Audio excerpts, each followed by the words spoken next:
If you go to the end of the line. Okay. May I have it? Why don't you go to the end of the line? Yeah, we'll take care.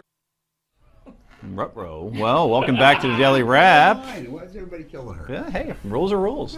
Oh, by the way, I'm Joe Concha. I'm along here with my co-host. That's Rick Unger, Heather Hansen, and Brad Hirschfield, all chatty Cathys tonight.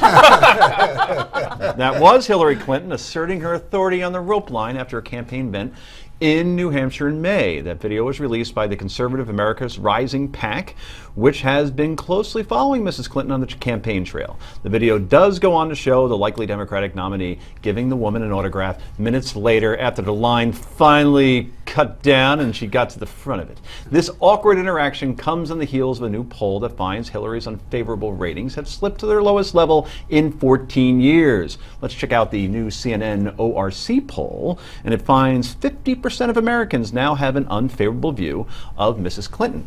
The poll also finds 57% say she's not honest and trustworthy, half say Clinton does not inspire confidence, and 52% say the former Secretary of State does not care about people like them, Romney-like. And in head-to-head matchups, Clinton's lead is vanishing. Rand Paul, Marco Rubio, and Scott Walker are all within the margin of error. Jeb Bush trails by 8 points, John Kasich not mentioned. If you're the Hillary Clinton campaign, do these numbers concern you, Mr. Unger? No, I think they don't. I'm sorry. I don't know why that's shocking to any of you. We're supposed to be political analysts, and political analysts know that anything you see at this stage is nothing. Look, if there's one thing, 527 days now left. Yeah, but if there's one thing that will concern them a bit, it's the trustworthy thing. This has not been good for her, the things that have happened in the past 2 months. But nobody in the Clinton campaign ever thought she would hold on to the ratings that you get when you're not in a political job. She was not in a political job as Secretary of State.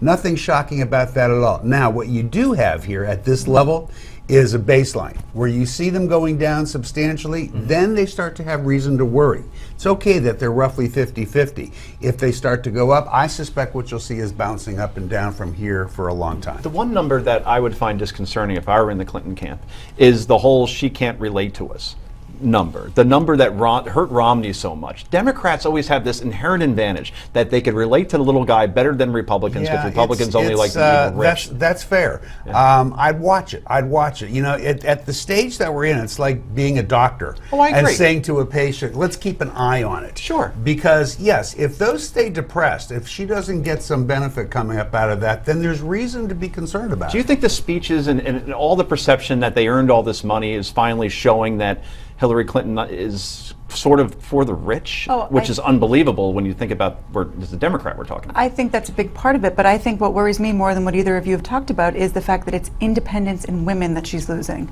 And those are two big groups that she... She never had them yet. Women? Pretty sure she had women.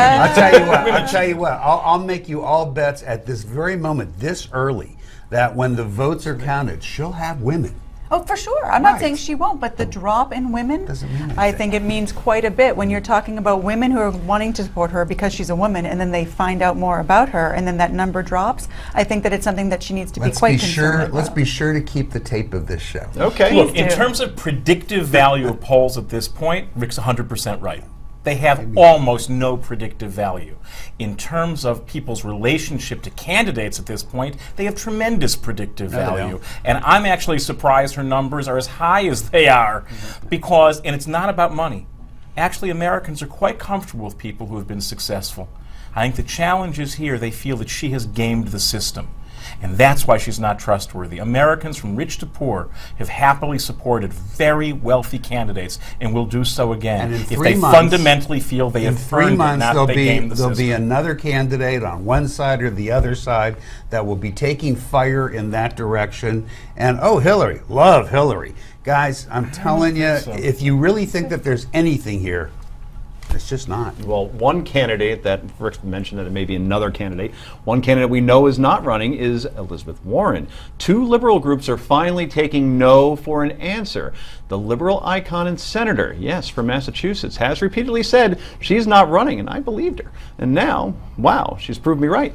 Now, MoveOn.org and Democracy for America have finally gotten the message. They've ended their run Warren run campaign, but not before spending more than $1 million on the effort. Was that money well spent, Brad Hirschfield? I suppose to the extent that they got Martin O'Malley and Bernie Sanders into the race, they should feel great because at some level they're all interchangeable.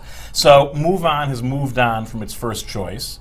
And they actually got, from their perspective, not bad number 2 and number 3. And now there'll be a really interesting dust-up for how that far-left part of the Democratic Party is going to relate or choose not to relate to Hillary Clinton. Heather, quickly, are you surprised she's not running? Not at all. I don't think any of us ever thought she would. And Martin O'Malley was in this race 16 years ago. You should know. It's true. And Bernie was. Sir, I talked to Bernie about this 8 years ago.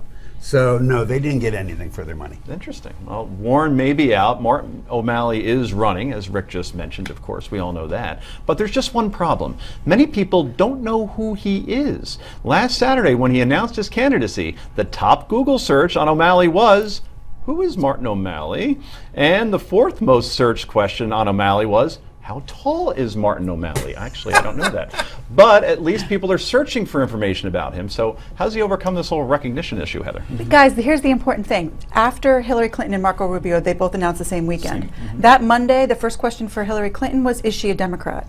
Right. That they asked, how old are they? They asked, have they ever run before? I think the 7th question for Hillary Clinton was, is she a Republican? Number 6 was, has she ever run? The general public doesn't know anything about these people. So they're just learning by what is out there right now. Wow, we really do live in a bubble. Yes, we do. No, that's the real story. Heather summed it up absolutely beautifully. They don't know anything, and it's not going to do Martin O'Malley any good when they do know. But, you know. Well, either way, we now have 19 men in the street ideas for Rick Unger after seeing those poll results. Anyway, coming up next, President Obama says the U.S. has become the most respected country in the world. Is he right? Don't go anywhere.